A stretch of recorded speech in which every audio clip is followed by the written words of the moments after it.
Good morning, good afternoon, good evening, everyone, and welcome to Become Unshakable, the MVP method. My name is Michelle Eisenberg, and I am a program assistant at the NASDAQ Entrepreneurial Center. And for those of you who may not know, the NASDAQ Center is a nonprofit that is building a better path for entrepreneurs worldwide by improving inclusion, access, and knowledge in entrepreneurship. So, as you will see in the chat in a moment, the NASDAQ Center provides programs, resources, and exceptional mentorship to entrepreneurs across all races, industries, and geographies. So, definitely make sure to check out those links and resources in the chat. And then just a couple of housekeeping items before we get started. First, let us know where you are dialing in from in the chat. And second, we are going to open up for live Q&A at the end of the event. So please make sure to submit your questions for us in that Q&A function at the bottom of your screen throughout the presentation. And we will try our best to get to all of them. And of course, none of what we do could be possible at the center without all of the amazing support from our sponsors, including NASDAQ, Lehigh University, BMO, Airbnb, KPMG, Wilson Sonsini, Woodruff Sawyer, Microsoft Entrepreneurship for Positive Impact, BPM, and HubSpot for Startups. We are humbled by their contributions and hope you are grateful too. And so before we get started, we always like to launch a couple polls just to see how everyone here is doing today. This first one is going to ask, how are you feeling? Fearful, anxious, surviving, or optimistic? And I'll give it just another moment for everyone to submit a response here. Thank you. Thank you. All right, gonna end this poll and share these results. Awesome. Looks like optimism is in the lead. We always love to see that, but definitely have some feelings of anxiety and surviving. I'm very hopeful some of our conversation might help address some of those feelings. I'm going to stop sharing this poll and launch that second poll. What is keeping you up at night? Finance, sales, marketing, scale, pivot, team, or surviving? And this one just tells us a little bit more about your current entrepreneurial needs so that we can continue to provide relevant programming to all of you. Awesome. We got folks from Calgary, California, DC, Texas, Idaho. Welcome, welcome. Awesome. I'm going to end this poll and share these results. All right, it looks like sales just pulling into the lead, finance right behind. We got some other needs across marketing, pivot, and surviving. So thank you very much for sharing these insights. We will take this into account for future programming. All right, gonna stop sharing that poll. And without any further delay, please join me in giving the warmest welcome to our special guest, Kirsten Franklin, founder and CEO at CS Thrive, founder at Career Strategists Inc., co-founder at Innovation Business Hub, and board of directors president at the Artist Foundation, with multiple advisory board seats, across various businesses. So Kirsten, welcome. So great to have you here joining us. I'm super excited for this conversation. Yeah, thank you. Thank you, Michelle. Thank you, Anna. I'm super happy to be here and super happy to share whatever's up there in my little head. Awesome. So before we jump into the main conversation, will you maybe just give like 30 seconds of who you are? Yeah, so I'm a retired attorney turned sort of life and business coach, investor, speaker, single parent. And yeah, I mean, I've been through it all. I went from starting out this journey, being homeless with my infant, to building multiple multi-million-dollar companies, and really just learning along the way, including what we're talking about here today, like how to really understand deeply the power of your mindset. I know it's a really overused term these days, just your mental processes, your beliefs, and how to really shape them in a way that catapults you to success. Love it. Love it. I'm super excited to kind of just like hear how like all the different kind of experiences you have like kind of contributed to your perspective on like what mindset kind of means and how entrepreneurs can adopt one that makes sense for them. Um, so just to jump right in, can you maybe just start by sharing an instance from your personal or professional life when you had to overcome a significant mindset obstacle or limiting belief? And I guess talk about what strategies or techniques you employed to shift your mindset and kind of what the outcome was of this adjustment in terms of achieving your goals for yourself or your business. Yeah, so I love this question because I personally think, just based on my experience of working with over 3,000 people to date, is we all kind of have the same big ones, right? Fear of failure, fear of success, fear that you're not good enough, you don't know enough, fear of being seen, right? That was a big one for me. Like getting on something like even like this, even though it's, remote, would have been like a massive hurdle. Public Mhm. speaking, right? Imposter syndrome, like who the hell am I to be here in this room, not just as a female minority, but all that entails from my growing up in the 70s and like a super racist environment, right? And so all of these little things shape what you believe and what you believe is possible for yourself. So I mean, look, I went from being a lawyer making loads of money to the market crashing and becoming homeless as I'm giving birth to my first and only child. Talk about mindset, the mindset of even having to admit that I have nothing to this public that saw me with everything, and why that even mattered, right? Why, what did my ego cause me to think that it even mattered, right? And I Mhm. love all of the crazy things that we go through individually build that. They create it, but they also break it down. And if you leverage it correctly, you can rip it all apart and just become superhuman you, where none of it matters. And when you get to that place, you leaps and bounds in everything you do, your personal relationships, your businesses, how you operate, how you're seen, how you actually get everything you thought you wanted, the respect, the love, the adoration. It all just comes and you don't even care about it at that point. So it's really a beautiful thing. Um, just generally I've experienced all those things, so I get it. And mindset techniques. I mean, there's a million gajillion.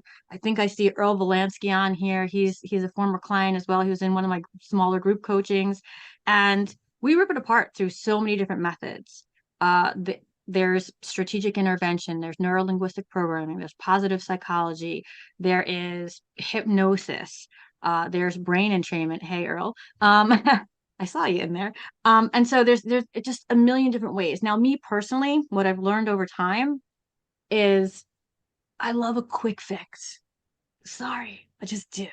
And so using NLP and self-hypnosis or hypnosis via a third party is the fastest, most immediate results I get.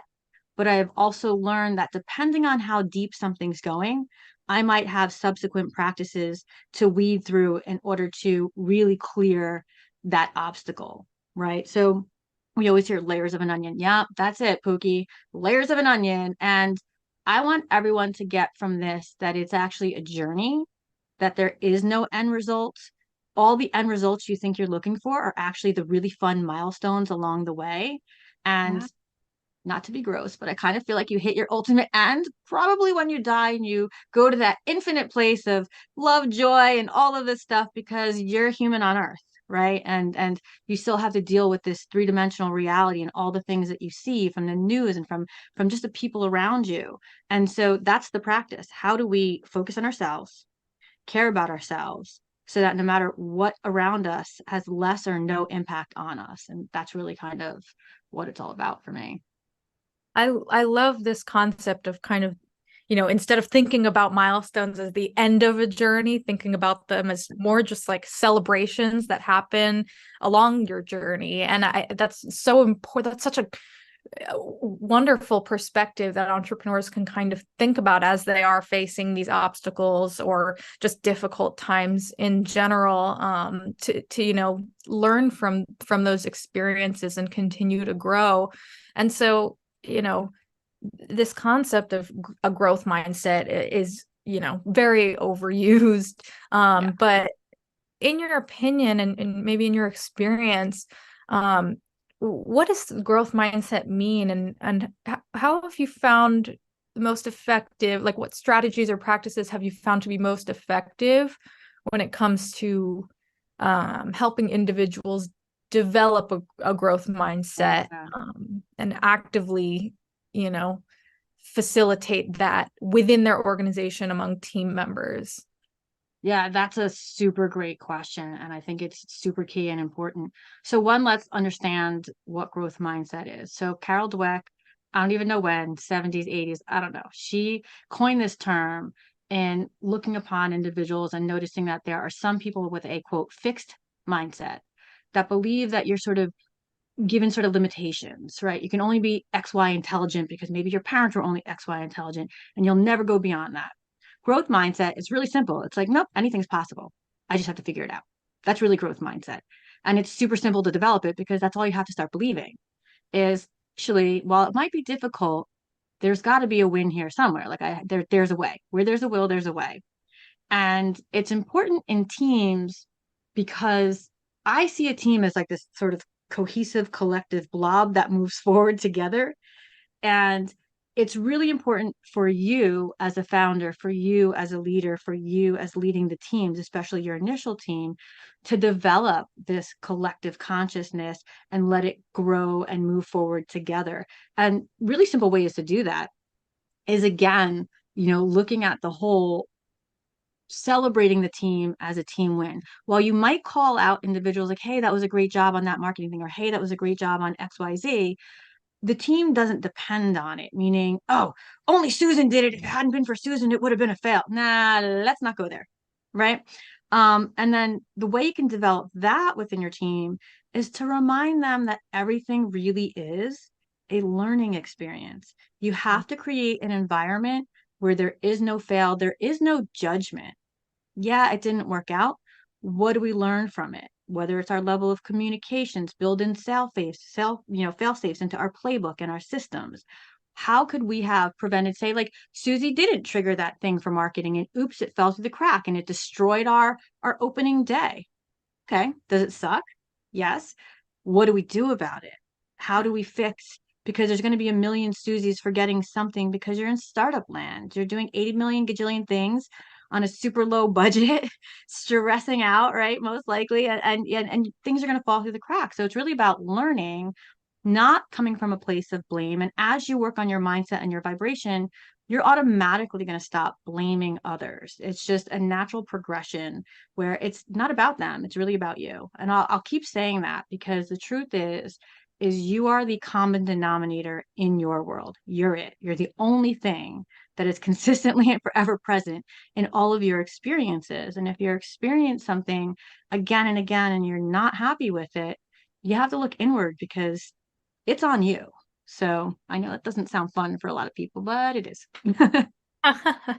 Yeah, no, and I think that's just such a great reminder as we are kind of potentially having challenging interactions with co-founders or employees or even customers, to kind of just have, that patience and empathy, while still, holding those accountable for their responsibilities. But that understanding can be really powerful, to kind of, drive you to find a solution rather than, focus that energy on placing blame. So I think that's really awesome. And so in thinking about the way we can adopt a mindset that allows us to learn from these challenges, and how that plays into decision making, when entrepreneurs find themselves in a situation where they have to make like a high stakes decision, what can they do in those moments to effectively manage their mindset, in terms of like handling pressure, for example, and what impact can that have on outcome, like the outcome of that decision? Yeah, so you kind of have to be in the right vibe to make the highest and best good decisions for your final outcome. And this isn't the fun answer, but it's the factual answer. The practice starts now so that when that arises, you're actually in that place and any decision you make is not coming from pressure, reactivity, stress, right? The what ifs, the future pacing of the situation. And what I mean by that is like future pacing, like, yes, of course you have to understand, like a chess game. If I make X move, these 17 moves are going to happen or could happen. Of course, we're not talking about a lack of strategy. We're talking about that strategy without that strain, so to speak, regardless of what the outcome is. And the only way you get there is over time, meaning have that mindfulness practice now, become very self-aware, rip through your mindset and understand what's working for you, what's not, how do we change it? And that's really a basic system for everyone to start with. So I love for people to start to look at how many negative thoughts you even have. So when you wake up, just mark down like how many negative thoughts. You'll be surprised that many of us walk through life, 90% of our day is negative thoughts. That awareness alone starts to make you change that. Like, oh, I'm not going to think that. Oh, I'm not. Oh, there I go again. Like, okay, right. Doing this without judgment is super important. Cares how you got it, why you got it, what it does for you right now. The only question you have to answer is, oh, dude, I have that mindset. Does it benefit me? Like, is it going to bring me to my happy end result or not? Okay, not. Then what do I want to do about it, if anything? Right? I could have a mindset that I hate purple cows. Not really beneficial, but how much is it really damaging me? Do I want to spend the time right now to eliminate my hatred for purple cows or not? Is it bringing me or taking me away from my happy end result? It's taking me away because I know that a visceral reaction to purple cows is a little bit unfounded. So it's a little bit, so it's not really coming from purple cows. There's something else in me that triggered that. Do I want to work on that now? Me personally, yes, because I know that it plays out in many different other ways. But, Mm-hmm. if just basic factually, nah, I probably have bigger, better, mindset blockers to work on. Right. And so just the practice of awareness is first. Become aware of what you're thinking, become aware of how you're feeling. Right. And then digging through it. But that's the best practice to ultimately get to a place where when those big decisions happen and it's all crazy chaos, that you are like the calm in the storm. Now, what's Mm-hmm. the next best thing? Walk away from it. If it's not a decision where you have to push the button right now to sell your 100 shares, or miss the market and you have time, walk away from it because you're not going to be best served in the mix, overthinking it and doing the thing. Usually, like why people are like, oh, my best ideas come in the shower. Yes, because when you're so relaxed and the energy is flowing and you're so in tune with your highest and best self, all the answers do come. And they're usually the ones that work out perfect for you. Right. And so just kind of get away from it if you can, and then come back to it with a calmer, more focused mind. Mm-hmm. I think this is so important, this concept of kind of like your vibration or your energy, having such deep influence on like the way you handle decisions.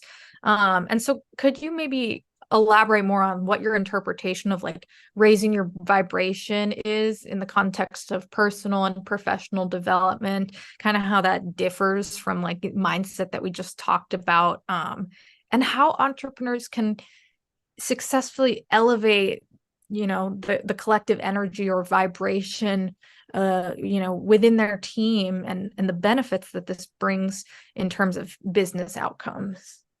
Yeah, for sure. So I'm going to break it down like this. And the reason I say mindset, vibration in that order, because as a human on earth, your thought process controls your vibration.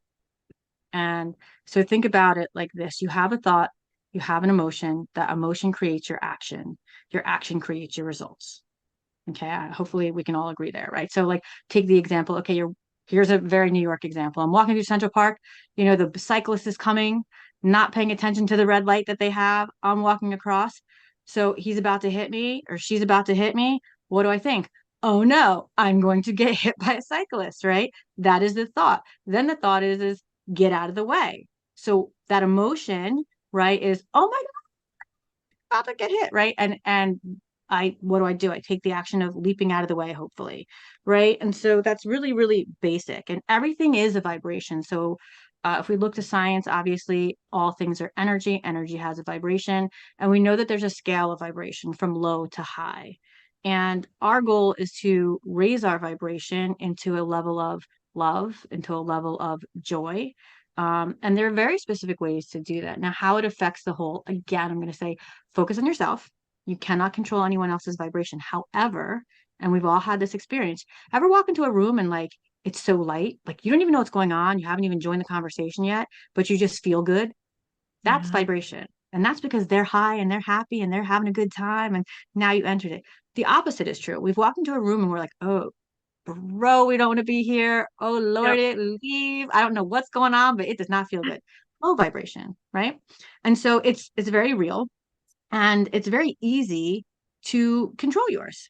So mindset and vibration can come into play with each other because your mindset, your thoughts, your subconscious thoughts, most importantly, are what control you as a human, your vibration. Um, and so why don't we do this? Are we allowed to do like a little exercise right now? We could Yeah, just raise the vibration right absolutely. now. Okay. Yeah. So I want everyone to sit back, close your eyes, and I just want you to see, sense, feel, or imagine that there is a huge bright light above your head, maybe 100, 200 feet above you. And this light can be anything. It could be white, it could be yellow, it could be golden, it could be liquid gold. And I want this light to just seep down into you, into your crown. And what this light is filled with is unconditional love. So the love that your mom was supposed to have for you, that love, that's it. God loving you, whatever your religion, that love. And if you can't feel that, I want you to think of like a basket full of little furry baby bunnies or little kittens or little puppies, and they're all just sleeping and snoring and smushing on each other. And it's just great. That's the feeling I want you to have. And this light as it comes into you is just filling you up, filling up your head, filling up your third eye, filling up, your neck, your throat. So everything comes from a place of this unconditional love, filling up your chest, your shoulders, your arms, filling up your heart, your stomach, your abdomen, down through your hips, your thighs, your calves, your feet. And I want this light to push all the way out of your feet into the ground as if it's going to the center of the earth. And just imagine that when it hits the center of the earth, it's a reflective light and it's just shooting right back up through you. So if it's liquid gold, it's coming through you. If it's just a white, bright light, yellow light, but it's this loving light of this, right? That's what, yeah. And it's coming back up. And I want you to have it meet at your heart center. So from above, it's coming into your heart. From below, it's coming through you into your heart. And just take that light and push it around your heart. It's like a big bubble. And know that everything this light touches is love and gratitude, and it's sending it right back to you. And I want you to push it out past your body. So now you're in this huge encompassed bubble of light that's just filled with unconditional love and joy and fun and gratitude. And then push it out even further past the room that you're sitting in. Really, really simple. And then when you're ready, you can come back to the present moment. That took less than a minute. And hopefully you can feel the difference right now of when you started and where you are right now. And now for some of us, we can't feel that love. We can't look at a basket of kittens and feel it. That's okay. For some of us, it's because of our life experience and how we interpreted the data. It is not safe. And by the way, totally fake stat. I promise you, 90 to 95% of the people on planet Earth have been told that to vibrate at that level is no good. Think about little kids that are happy and they're rambunctious and they're running around just with pure joy, and mommy and dad, you're like, no, no, no, calm down. Well, you as an adult are just saying, like, yeah, yeah, yeah. Like, you're just, oh, you're about to break the windows. Let's not do that. But you as a kid are saying, oh, it's not good to be this happy. Right. Mm-hmm. And it all depends on how you're interpreting the data. Now, another kid might be like, okay, sure. I'm just going to do it out there. It's fun. It's great. Another kid might be like, oh, I can't be me. So it's not intentional. And then some of us had so many traumatic experiences that it is absolutely not safe to feel love. And that's okay. So when you're in that place, quite literally fake it. Find your best movie scene that you've seen and bring that in. So that place where it was the funniest scene you've ever seen and you couldn't stop laughing. Bring that in. The one where it was like the most romantic scene and you just thought, oh, in that singular moment, romance really does exist somewhere, right? Like it can happen. And that's just that feeling. And the Mm-hmm. point is the feeling. You feel that vibration.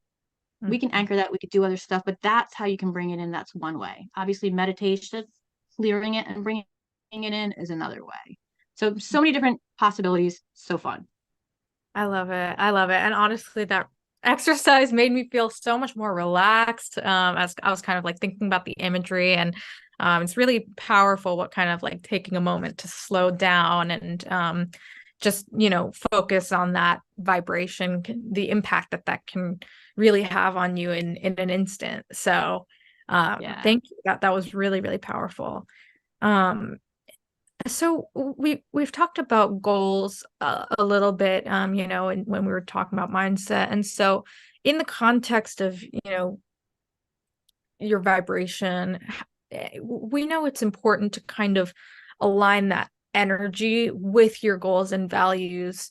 Um, so what practices or techniques can entrepreneurs maybe use to consciously adjust their vibration accordingly to kind of align with objectives that they've set for themselves, and kind of the energy that those objectives require from them and their team? And I guess just thinking about how this adjustment can impact your progress towards achieving that goal.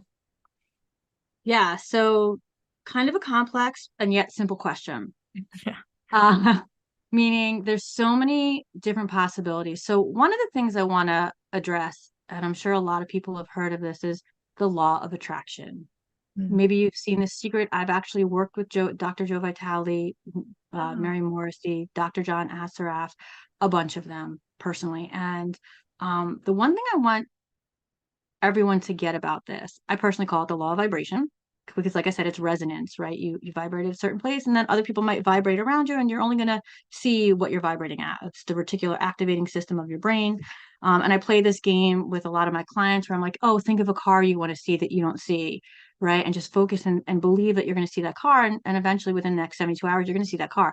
That's a minor game of playing law of attraction. You can do that with $10,000. You could do that with $1 million. You could do that with gaining more clients, getting the success, landing this investor, right? And it's a practice. There's something though I want to definitely touch upon that I think is why so many people have heard of this and it doesn't quote work for them.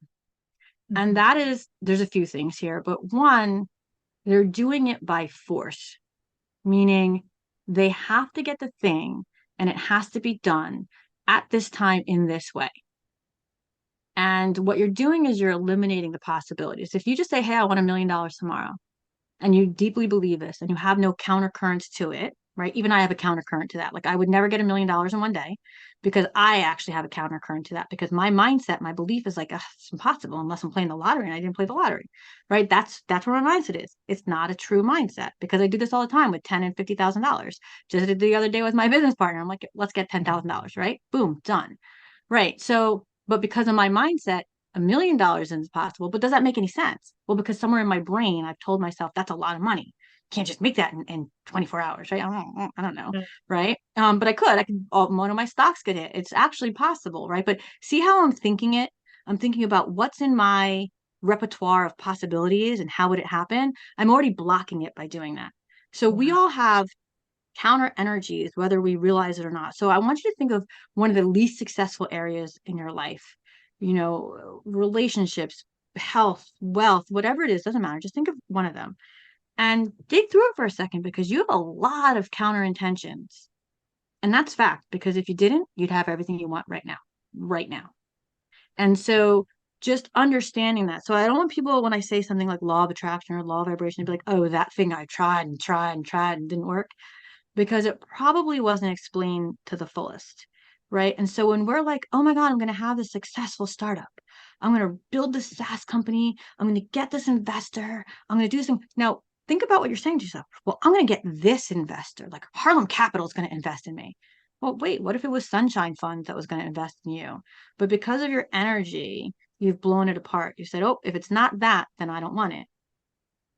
Yeah. Right. It's like your relationship. You want the certain person. They're going to have to Mhm. be this tall, that's not impossible. It's not. But, think about what you're doing there. I have to meet them in this way or that way, and they have to do this job. And all right, uh right? Yeah. Like, so we do this all the time. So I want us to really think about what we want. And that's why looking and thinking of a car is so easy because it doesn't matter to you. And Yeah. that's another thing that you have to do is you have to sort of put it in your wish list bucket and let it go. Hmm. And because that eliminates those counter intentions, whether you have them or not, you're not forcing against it. Right. And so when you're, especially, I notice like money and relationships, people have a lot of counter intentions. Everybody wants to land that job, that money, that thing, but there's so much counter current. And even just thinking about it. So, okay, here's another one. Everyone wants to do a visualization and have that vision board. But if the vision board brings the energy of reminding you of what you don't have, then it's no good. If it can remind you of what you want and it's fun and it's, oh my God, I can't wait till I get it, that's different, right? So it's about the energy. So mindset and vibration totally work hand in hand. And when you can master those two things, life is exactly as you hope it would be, right? It's joyful, it's easy. And that doesn't mean bad things don't happen. No, it's that you handle them and feel them differently. And they don't spiral you out 3 days depressed in bed. And, it's just like, wow, that happened. Sucks. Okay. Right. It's like, what are we gonna do about it? Right. If anything. Right. So Right. so that's really important. And talking about teams, again, it's an individual thing. You can never be responsible for anybody outside yourself, how they feel, how they vibrate, how they think. Um, and so as long as you're focused and worried about yourself, everything's golden. Everything will Love it. all come up together. Yeah. Yeah. And I love this concept of like leveraging the law of attraction while still being like very intentional with your energy and not accidentally kind of closing yourself off to opportunities that may bring you that success that you're looking for, that growth that you're looking for, is just so important if you are going to kind of, create that vision or think about it. I think that's just awesome. And so in times of difficulty that, we've mentioned a little bit, Yeah. it can be difficult to maintain that high vibration. So do you have any suggestions in terms of like strategies that entrepreneurs can employ to maintain that high vibration when they've maybe faced a significant setback in their personal Mhm. or professional lives, and what lessons can be learned from those moments? Yeah, I love it. I laugh with a big fat smile on my face because my number one go-to process, everyone's gonna be like, you're a weirdo. Take a damn nap. Just go to bed. Just sleep it off. Because wherever you're at is so freaking vibrationally off. And just there's no resetting it. Now, some of you can go for a run and run it off or do something else, but the real goal is to stop focusing on it, right? Yeah. Until looking at the poll that you guys took earlier, finance, that's of course going to be a big thing on everybody's mind. That's great. Focus on it. Focus on it in a way that is beneficial. And if you can't, that's okay. Remember, whole goal here is non-judgment. Non-judgment. Be easy. None of this really matters. When you get that you are on the oddest, weirdest human little ride on earth and that it actually doesn't matter, that's when everything you want just happens.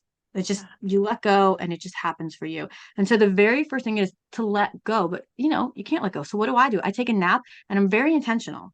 And that's what I want everyone to get from this conversation is it takes intention because most of us have lived up to this point with a lack of conscious effort in these areas of how we think, how that developed and how we want to, change that. And, so take a nap, but be very intentional. Set yourself up so that when you wake up from that nap, because you know what's going to happen, think right back to the finances, think right back to the thing. So, how are you going to set yourself up so that when you wake up from that nap, you're blasting music, your friends are popping in your house, you can go dance or eat lunch or do something that is not that.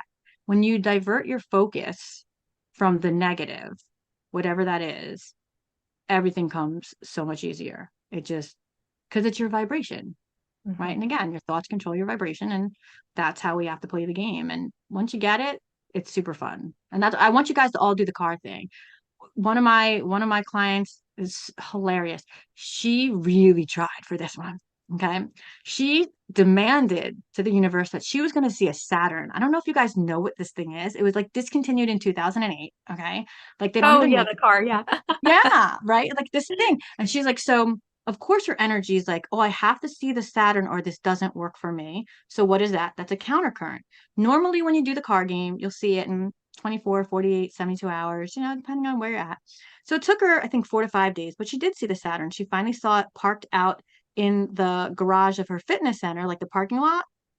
And it only came after she gave up and was like, oh, it doesn't work for me. Why? Ah, Because she stopped the counter current. She stopped trying so hard to find the thing because she wanted so badly for it to work. And that every minute of every day when it didn't show up, it was proof it doesn't work, and it's disappointing. So it's counter current, counter current, counter current. When she finally was like, oh, because I said 24 to 72 hours, she finally gave up. And within 24 to 48 hours after giving up, there it was right next to her car. She took a picture of it and sent it to me. So mhm. if you play with the lower level, it doesn't matter. It's super fun games. Finding a parking spot, like we all live, like for us that live in New York City or like another area that's, parking, I always get a spot in front of my apartment. It's a fun game. It's a Mhm. fun game. So if it's fun, if you're elevating that vibration, it's super fun. Just super fun stuff. Yeah. But play with it because it'll That's prove it to you. yeah. No, I love that. And I think that's just so important as you're kind of thinking about, you know, the sorry, I lost my train of thought. I But love I it. get just, we've talked about mindset, we've talked about vibration, and what you're talking about a little bit here is kind of implementing processes that somewhat uphold those Mhm. energies. And so, you know, what strategies or tools can entrepreneurs think about leveraging to analyze and improve their core business processes in their organization, kind of in support of that mindset and that vibration that they're holding along the journey. And how to additionally, like how to kind of identify inefficiencies that would then improve or inform process enhancement. Yeah, so that's huge. So the first thing I would say is take the emotion out of it. I know that this is your baby. I know that it's so super deep. I know that you want it to be gaining traction, doing this thing, XYZ. Take the emotion out of it, follow the data, right? So hopefully you're leveraging technology, you're implementing CRMs and things of this nature, and you're collecting the data from day one. Okay. And I'm telling you, collect the data on everything, even if you don't know why, and even if you don't look at it for 3 years. Because by the time you're ready for it, you're going to have some marketing company or somebody else like myself come in and say, wow, you've been in existence for almost 5 years. This is great. You must have so much data. Did you track da da da? No, I track sales figures. Okay, well, we have to start again, right? Like, and that's fine, but now you've set yourself back. So track everything and leverage technology to do this. Um, Again, I think that the MVP process, mindset, vibration processes, because everything is a process, right? Everything is a process, and there is no necessarily universal process for everybody. Like we're all a little bit different, our companies are a little bit different, but there is a sort of framework that you, Michelle, had just mentioned, and that really starts with awareness, right? Being aware of your people, how you want them to operate, yourself, what you're thinking, teaching them how to become aware so that they understand and can go through this process. Self-development in my individuals that we work with is massively important for me. We pay for people to go out and go to like Tony Robbins things and do all these things. Why? Because it is so important, because if they're not leveling up their self-development game and ripping through all of their traumas and all of their baggage and really leveling up their vibration, then we as a collective whole can't do that. While maybe a few of us can, that's just only going to leave somebody else in the dark, right? And there's only so much you can vibe up because we're all vibing up, right? Um, so, kind of going back to that team thing, kind of going back to all of it, there is a sort of collective consciousness of your company. People, whether it's your team, they want to call it something else, but it's really just the vibe of your company. And that is intentional also. And we write that out, right? Like what are the values? What is the what are the traits of the people that we want in these positions, and why? Not just what are they, but how would they actually be displayed? So people always like, oh yeah, I want you to be, super nice. Everybody here has to be nice. Everybody here has to be empathetic. All right, cool. But what does that actually mean in actual, execution?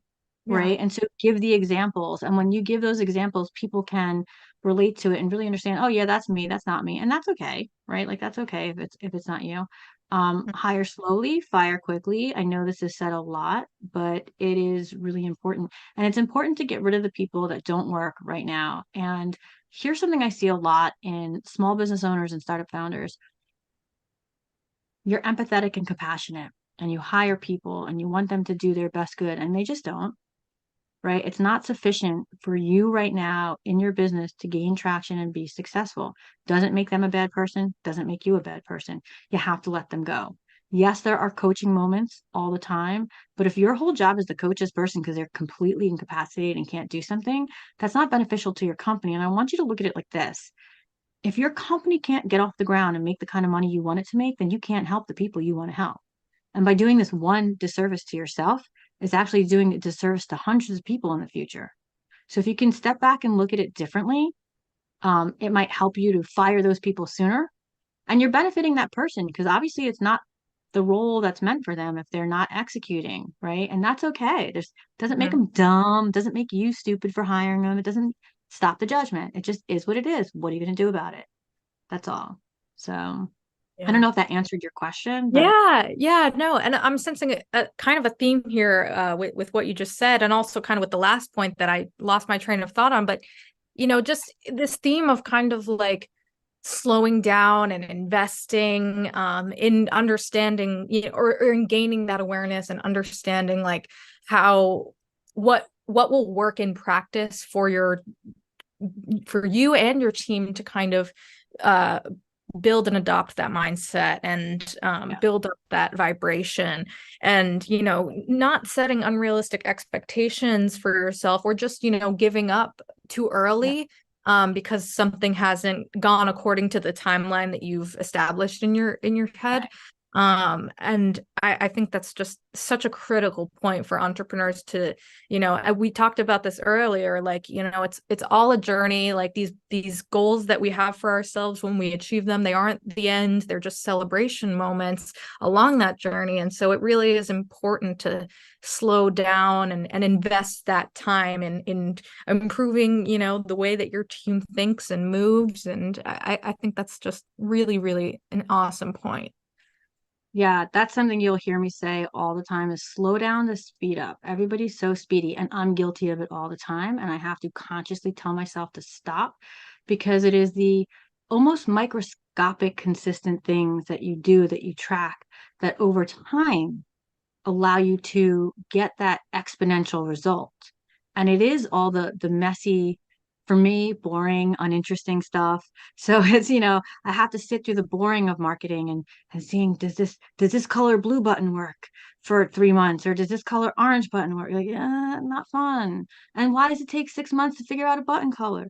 But it does, and it does, and it should if you actually want the best results that are so rapidly scalable that you're like ridiculous unicorn. But you don't get to ridiculous unicorn unless you've done the dot dot dot boring boring boring boring boring. Okay, we're doing this, we're tracking this, we're tweaking only the one thing so we know if that one tweak is actually the tweak that made the difference or not. And ugh, right? I Yeah. mean, I'm sitting on Innovation Business Hub. We've been around for almost 2 years. People are like, "What's up with your beta?" And I'm just like, "Don't worry about it. Don't worry about it. Don't worry Yeah. about it. We got this." Like, like we'll get there. We know what we're Yeah. doing. Yeah, it's okay. Mhm. Yeah. So yeah, it's the painful part as far as I'm concerned, because you see how I speak? I speak Absolutely. quickly. I'm super fast. I love everything was done yesterday, right? And so I get that. I really get that. But if you learn how to slow down, then you can really speed up successfully. Yeah. Love it.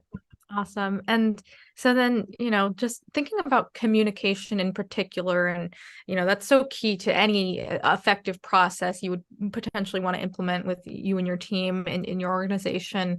Um, so thinking about communication, what are some ways entrepreneurs can enhance, communication channels or those skills among team members within their organization? to foster greater collaboration and efficiency, kind of under the guidance of that kind of mindset and vibration that we're aspiring for as an organization. And, maybe some of the challenges that they might encounter during that process transformation in looking to enhance those communication channels. Yeah, so as you said, communication is key, and I smile and laugh again because people look at me like, "Oh my God, you're like an expert communicator." And I'm thinking to myself, "Yeah, I don't know. I'm noticing a pattern that half the males that I communicate in my one organization, I don't understand them. They don't understand me, right? And I'm supposed to be this master at it." Yeah, again, starts with awareness, self-awareness. How do you communicate? So I'm a very direct communicator. Like quite literally, we'll send you a list so you can easily check it off because in my you know, existence, I found that that's the easiest when doing certain things. Now, the next thing you have to really get, and if this is kind of the hard part, is who are you communicating to and how do they interpret data? How do they want to receive that data?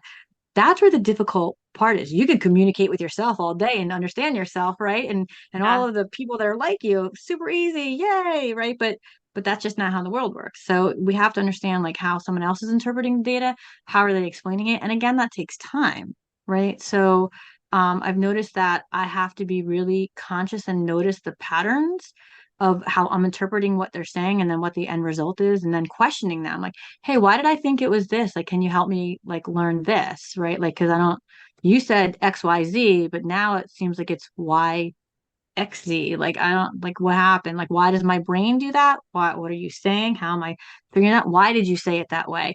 And the reality is most of us don't really feel like taking that level of time, that deep of a dive, because it is stressful. And what I mean by stressful is when you go against your natural state, the easy state, it is stress on your body.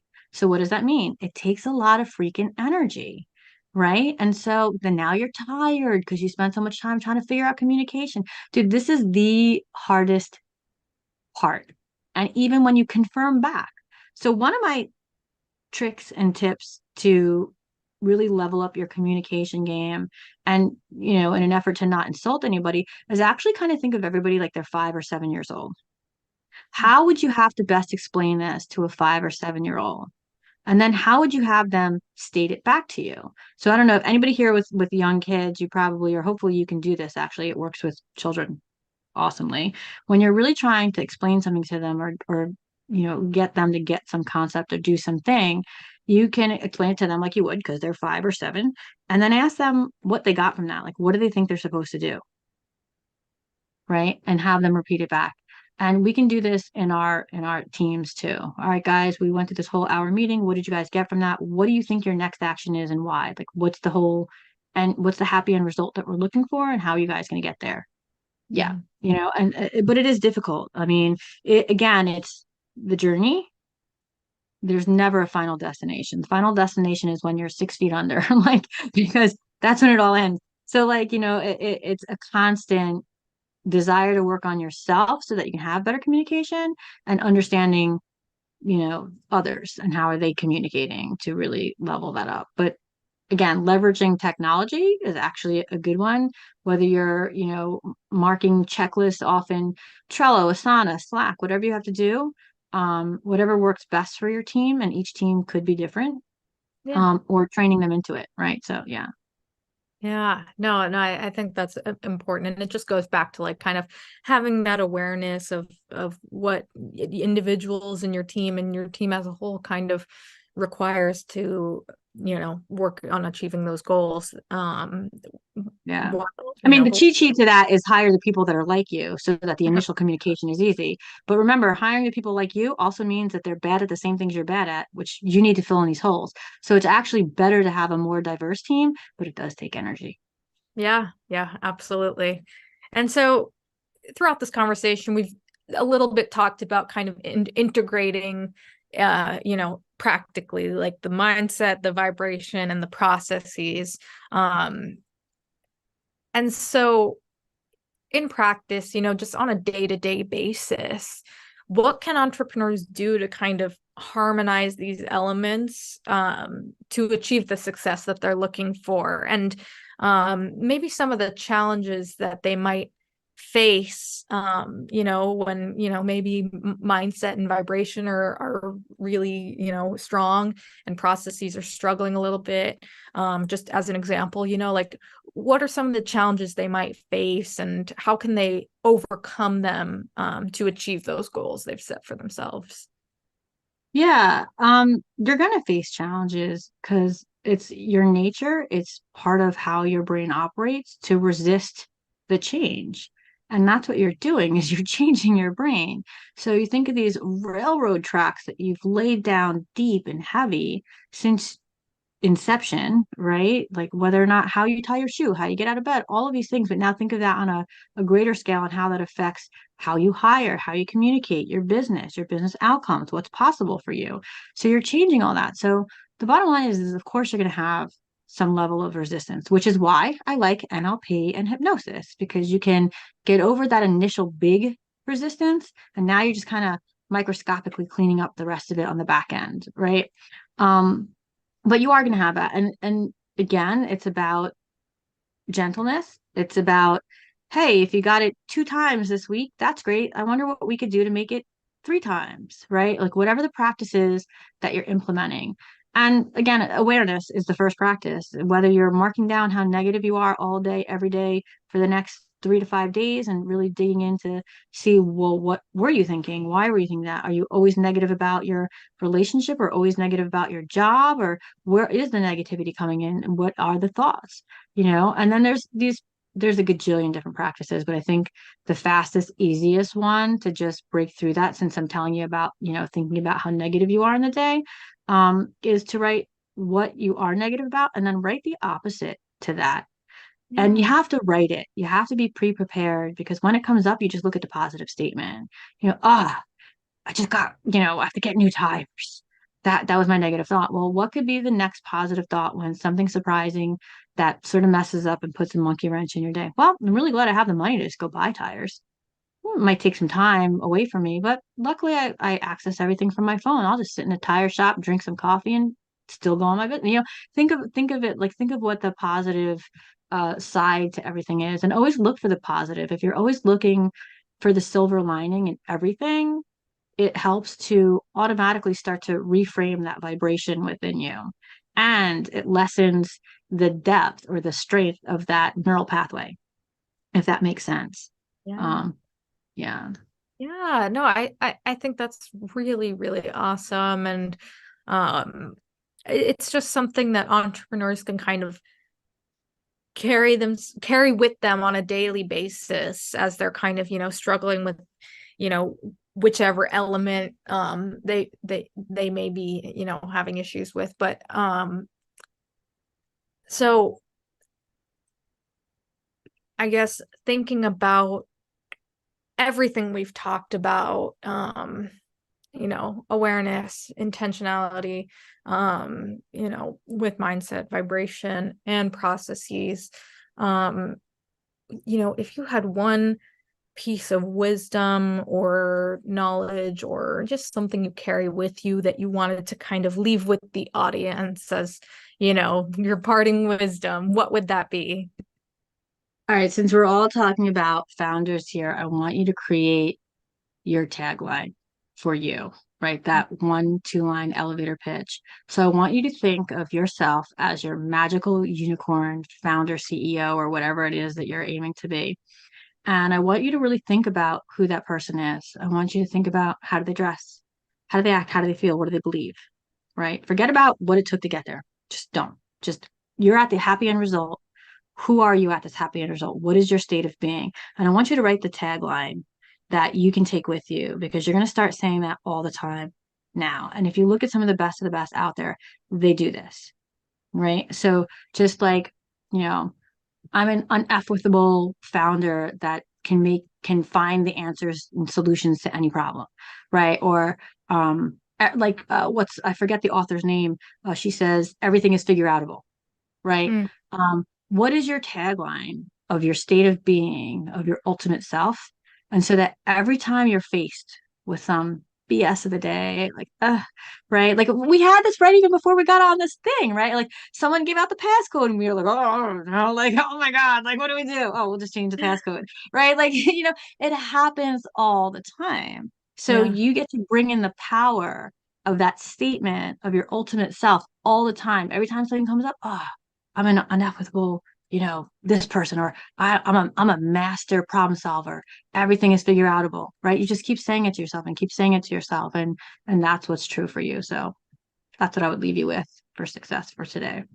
Awesome. I love it, Kirsten. This has been such an incredible conversation. Thank you for joining us and just giving us such an incredibly clear and actionable overview of this MVP method that you've developed. And on behalf of the NASDAQ Entrepreneurial Center and everyone here today, we are just so thankful that you joined us. Awesome. Thank you so much for having me, and I look forward to doing stuff in the future. Lots of fun. Awesome. And to our audience, we would love for you to join us again for upcoming webinars, which you can view using that upcoming events link that's going to be posted in the chat. And thank you all so much for joining us today. We look forward to welcoming you back online with us soon.